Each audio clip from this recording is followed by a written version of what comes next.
Bueno, en el día de hoy quiero hablarles de los diferentes vasos o vasijas que hay en la casa del Señor. En los tiempos bíblicos, anteriormente, habían diferentes tipos de vasos o vasijas dependiendo de su función, de la función que cumplían, del uso que se les daba, incluso hasta de dónde estaban puestas. Y vemos 7 tipos de vasijas en la Biblia: los vasos de honra, los vasos de deshonra, los vasos limpios, vasos quebrantados, vasos de ira, vasos escogidos. En 2 de Timoteo, capítulo 2, versículo 20, del 21 al 20, dice, 2 de Timoteo, capítulo 2, 20 al 21, pero en una casa grande no solamente hay utensilios de oro y de plata, sino también de madera y de barro.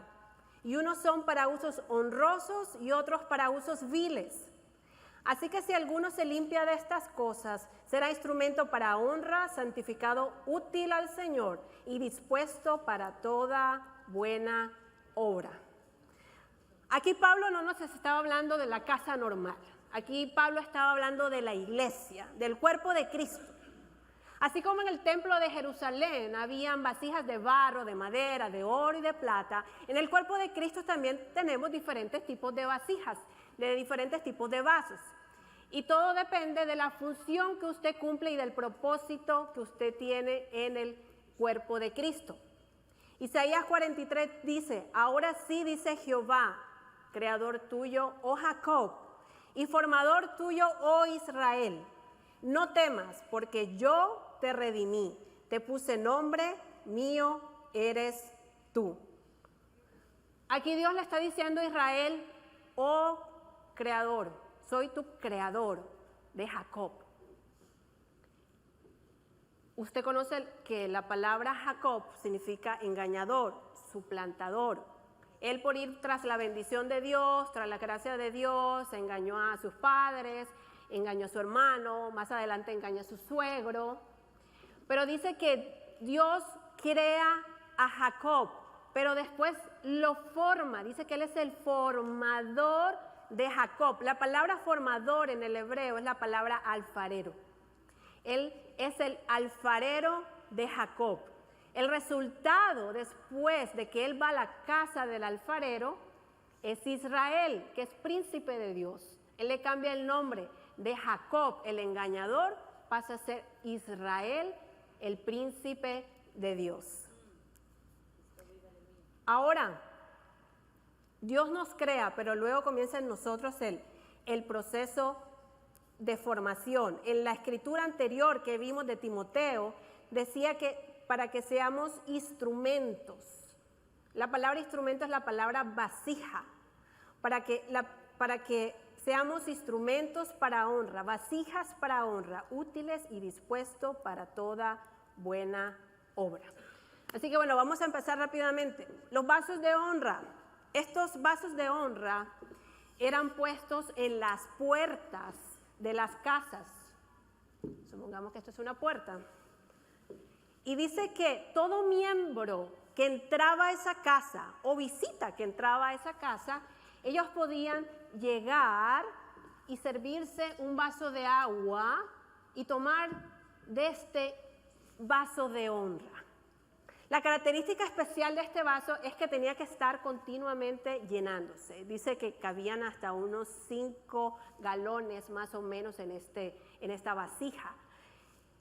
Los vasos de honra en la casa de Dios son las personas que continuamente van a la presencia del Espíritu Santo y se están llenando. Hay agua fresca siempre en sus vasijas.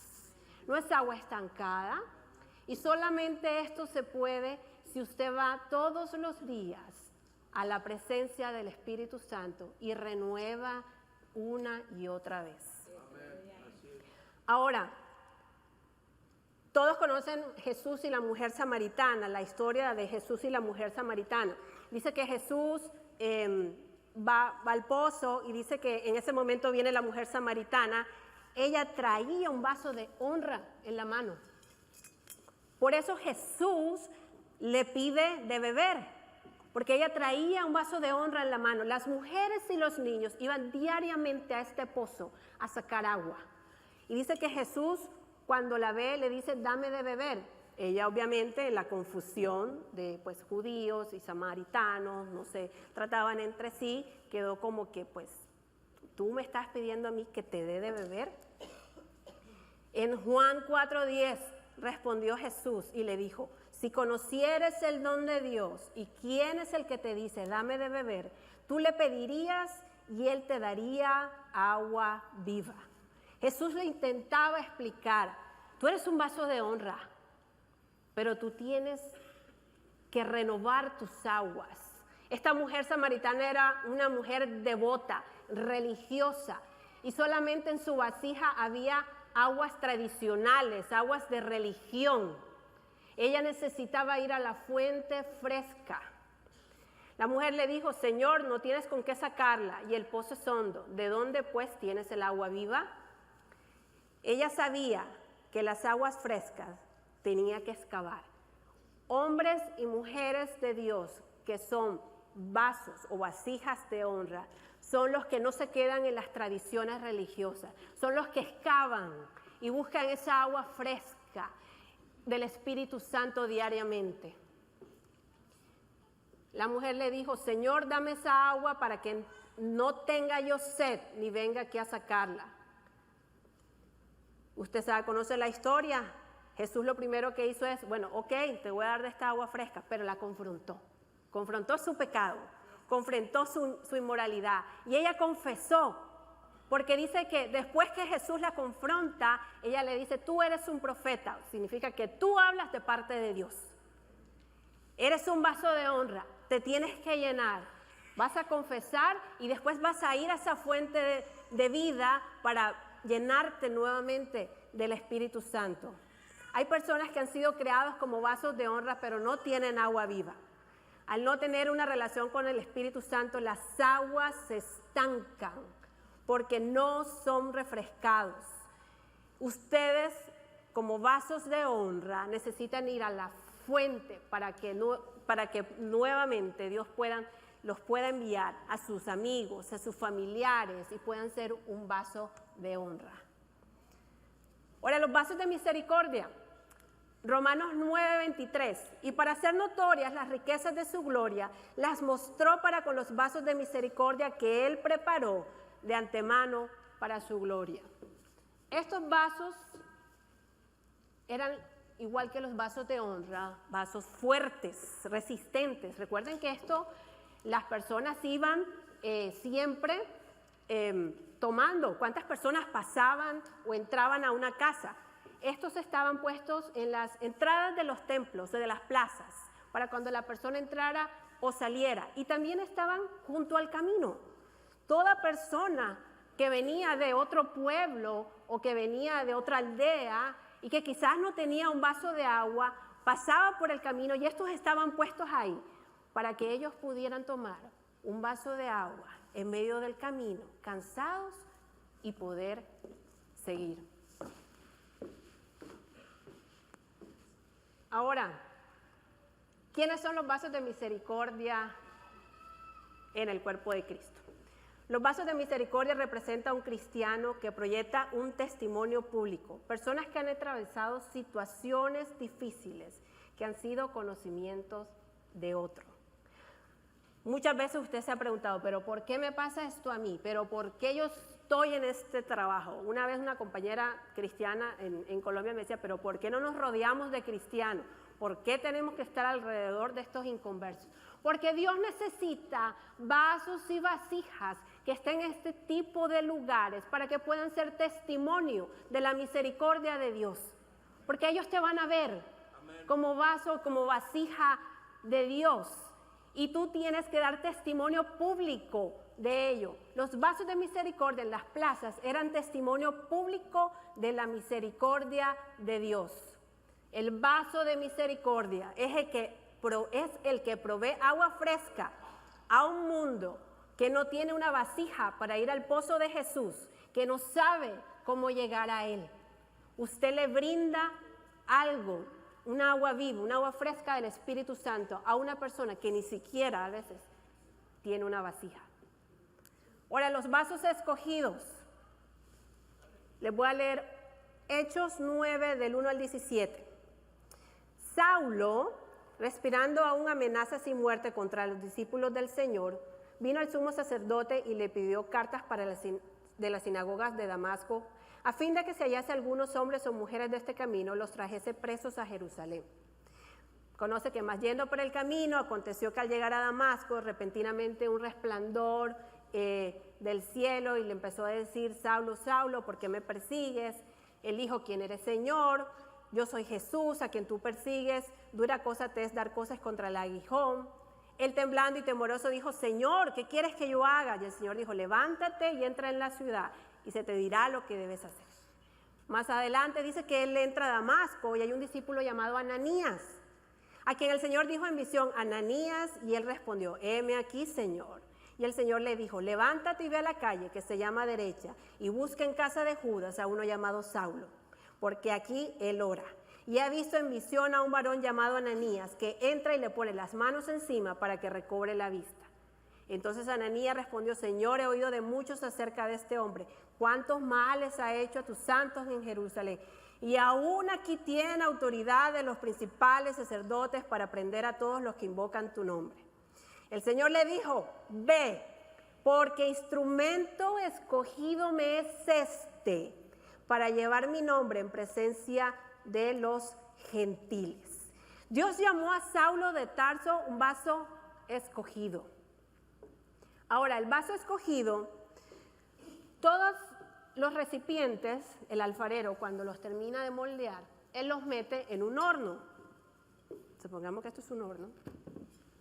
Y dice que cuando termina el proceso en el horno, ya sea por el ángulo en que el fuego le cayó a la vasija o algún tipo de efecto diferente, sale con un color diferente, sale más bonito.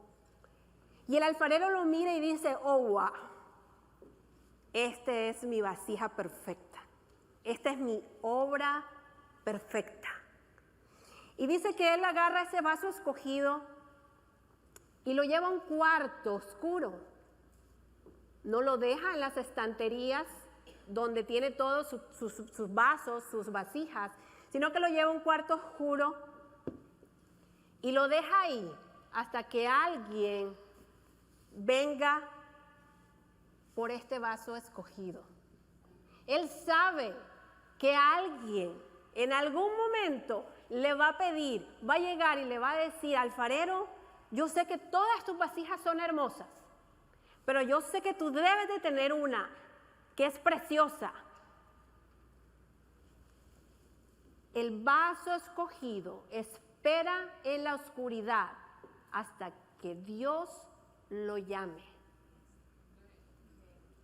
Esos son los vasos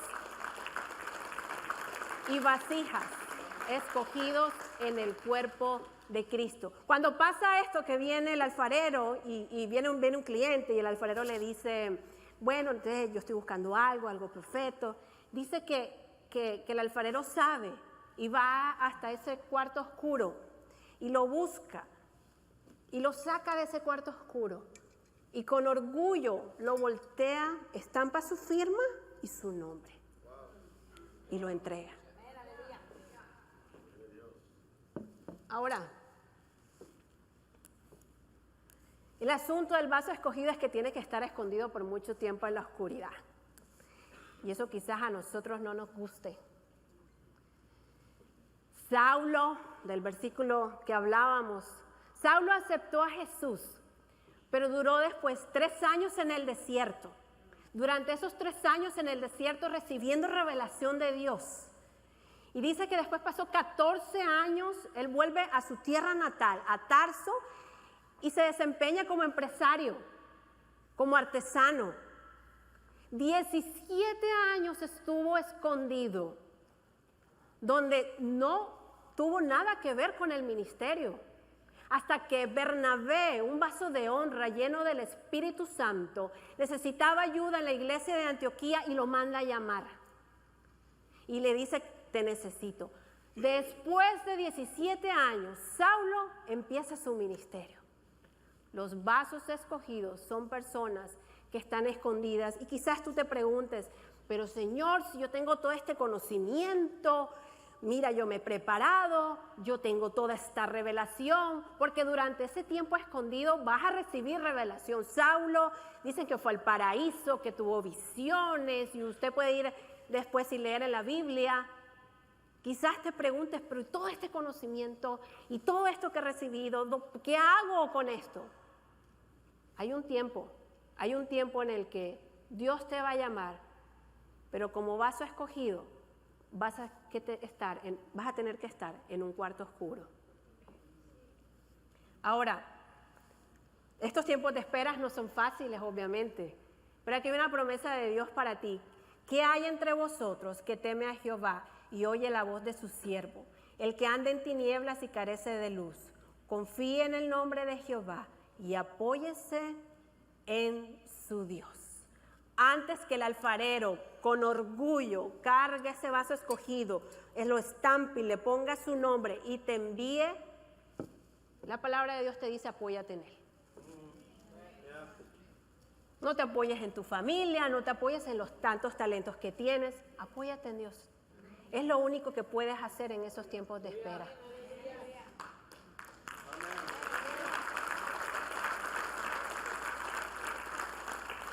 Ahora los vasos limpios y vasos quebrantados. Estos vasos, pues, imagínense, pasan y pasan y vierten y muchas manos pasan por él. Hay unos vasos que se desgastan. Dice que la boca de la vasija se desgasta. Las asas, hay unos que tienen 2 asas o una asa se parte. Estos vasos no eran desechados cuando estaban desgastados o le faltaba un asa. Dice que una tradición judía, toda familia judía tenía que llevar su ofrenda al templo y la ofrenda la recibían era en forma de grano. Entonces utilizaban este tipo de vasos desgastados, los llenaban con grano y los ofrecían como ofrenda en el templo. Después que quedaban aquí, los levitas agarraban todas esas vasijas, vasos que estaban desgastados y los llevaban nuevamente a la casa del alfarero. Pero en la casa del alfarero hay un proceso de restauración. Y este proceso de restauración son 4 pasos. El primero es vaciarse. El alfarero lo limpiaba, le sacaba el polvo que había adentro. ¿A cuánto nos gusta cuando nos toca vaciarnos y dejar todo el orgullo? Y vaciarnos, ¿por qué? Porque la única manera que el Espíritu Santo te va a llenar es cuando tú te vacías. Ahora, este es un poquito más doloroso, el segundo paso. Dice que lo lijaba. Dice que agarraba y lijaba las imperfecciones, lo que tenía que quitar, lo que sobraba, pero no solamente lo lijaba por fuera, sino que también lo lijaba por dentro. Porque Dios también trata nuestro corazón. Dios no solamente nos moldea por fuera. Es un proceso doloroso porque es un proceso de humillación. Es un proceso donde vamos a ser humillados y vamos a dejar todo para exaltar su nombre. Tercer paso es el proceso de restauración. Entonces, obviamente le faltaba algo, le faltaba la boca, tenía que hacer una asa nueva y pues ¿cómo lo hacía? Mezclaba agua con barro. La cosa es que si usted hace la mezcla de agua con barro no pega. Al volver a hacer y tratar de hacer esa vasija, se va a caer lo que va a pegar.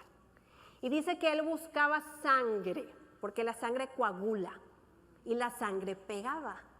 Entonces se iba fuera de la ciudad, fuera del pueblo, y buscaba por unas sanguijuelas. Estas sanguijuelas él las encontraba pegadas a cabras, a ovejas, y sacaba esas sanguijuelas y dice que después la ponía como en un recipiente y las aplastaba y le sacaba la sangre. Y cuando le sacaba la sangre la mezclaba con el agua y con el barro. Y con esa mezcla es que él hacía nuevamente la parte. La persona cuando está desgastada tiene que volver a la sangre de Cristo, al lugar de arrepentimiento, de la confesión. Y la sangre de Cristo será aplicada a nuestra vida. El alfarero nos va a limpiar y nos va a mostrar las impurezas de nuestro corazón, pero nosotros debemos admitir que hemos fallado. Pero para eso está la sangre. Y el último paso, el horno. Ahora usted dice, ¿otra vez el horno? Pues ya pasé por el horno, o sea, ya me hiciste. ¿Qué? ¿Otra vez? Otra vez tenías que pasar por el horno, porque ahí es donde se ve si lo que el alfarero te hizo te va a durar. ¿Nuevamente vas a ser probado? Sí, nuevamente vamos a ser probados en el horno. Y hay una promesa para todas estas personas que dicen, bueno, pero ya Dios me hizo, me probó, y bueno, otra vez tengo que ir a la casa del alfarero. Isaías 43:2, cuando pases por las aguas, yo estaré contigo. Y si por los ríos no te anegarán, cuando pases por el fuego no te quemarás, ni la llama arderá en ti. Las pruebas de Dios no nos van a dañar, no nos van a herir, nos van a afirmar. Y es para que nuestro cambio sea nuestro y nuestro caminar sea duradero. Vasos de deshonra. Ahora, toda cocina tiene que tener donde se ponen los desperdicios. Y estos eran los vasos de deshonra. Eran vasijas desgastadas también, pero que eran llevadas al fondo de la casa. Y ahí echaban toda la basura, todos los desperdicios. Ahora, muy importante. Cuando usted echa basura y echa basura en su casa y no saca la basura, hay un momento que ¿qué va a pasar? Van a llegar cucarachas, moscas, mal olor. Por eso los vasos de deshonra tienen que estar continuamente limpiándose, para que no traigan olor. Ahora usted dice, bueno, ¿qué es basura? Es chisme. Cuando usted presta su oído a que le llenen su vasija con basura, ¿qué está escuchando? ¿De qué se está llenando? Todos los días, porque no estoy diciendo que no va a pasar. Todos tenemos momentos en los que vamos a llegar y van a estar hablando de un chisme y van a estar hablando de cualquier cosa, pero usted tiene que estar continuamente limpiándose para que su vasija no tenga olor ni sea atraída por moscas. Puede volverse una persona amargada, incluso atraer influencias demoníacas. Solo queda arrepentirse, recibir el perdón y continuar para seguir siendo útil, sanar nuestras heridas, nuestras ofensas, ser renovados en el perdón y arrepentimiento a través de la sangre. No permita que entre basura a su vasija, porque el que permite y no se limpia ni se arrepiente, al final terminará en el fondo de la casa con mucha basura acumulada, con mal olor y rodeado de moscas. Ahora, para finalizar, vamos a hablar de los vasos de ira, y si César me puede ayudar con el piano para finalizar. Los vasos de ira, vamos a Romanos 9:22. ¿Y qué si Dios, queriendo mostrar su ira y hacer notorio su poder, soportó con mucha paciencia los vasos de ira preparados para destrucción? Este es un vaso roto también. Es un vaso roto que es llevado a la casa del alfarero, pero que se resiste al proceso de restauración. Como vimos en el proceso de restauración, el alfarero pues lo examina y dice, bueno, tengo que hacer esto, va y busca la mezcla de barro con agua, con sangre, y dice que forma nuevamente la parte en la vasija, y está nuevamente en la vasija, pero en ese proceso se parte otra vez. El alfarero no se queda ahí como que a la primera y ya, no, él intenta diferentes técnicas para que ese vaso de ira no se quede en un vaso de ira, sino que sea un vaso de honra. Pero él tiene que tomar una decisión. Él tiene que tomar una decisión en qué hacer con esta vasija que no se deja restaurar. Los vasos de ira son personas que han sido restauradas, pero que quizás nuevamente caes en esa misma debilidad. Vuelves y caes en eso mismo. Lo que pasa con los... Tenía que partirse, pero no se partió. A ver, segunda vez. Lo que pasa con los vasos de ira es que hay un campo, y usted lo puede encontrar en la Biblia, que se llama el campo del alfarero. Y ahí en ese campo del alfarero dice que todos los alfareros agarraban esos vasos de ira y los tiraban, porque es una colina. Entonces llegaban y pues como pues ya perdió la paciencia, ya no había más nada que hacer, ¿qué hace? Pues lo tira, porque ya no sirve para nada. Lo que pasaba en ese campo es que estos pedacitos chiquitos, para lo que terminaban sirviendo, era para cuando los leprosos pasaban por ahí, se pudieran rascar las heridas. Esa era la utilidad, o eso era en lo que terminaba. Quizás una vasija de honra que no quiso dejarse restaurada. Ahora,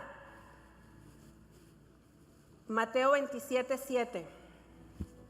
Y después de consultar, compraron con ellas el campo del alfarero para sepultura de los extranjeros. Judas, ¿saben que vendió a Jesús por 30 monedas de plata? Dice que con esas 30 monedas de plata, él se compró el campo del alfarero. ¿Y dónde murió Judas? En el campo del alfarero. Dice que después de haber traicionado a Jesús, él va y se tira por esa colina, como un vaso de ira que era. Él caminó con Jesús 33 años y medio, Jesús lo ministró, le tuvo paciencia, lo restauró, no sé cuántas veces fue a la casa del alfarero, hizo y deshizo, pero no se dejó restaurar finalmente. Y terminó en el campo del alfarero, que hasta hoy es llamado el campo de sangre. El alfarero no desecha. Él desea que todos en su casa seamos útiles. Vasos de honra, vasos limpios, vasos de misericordia.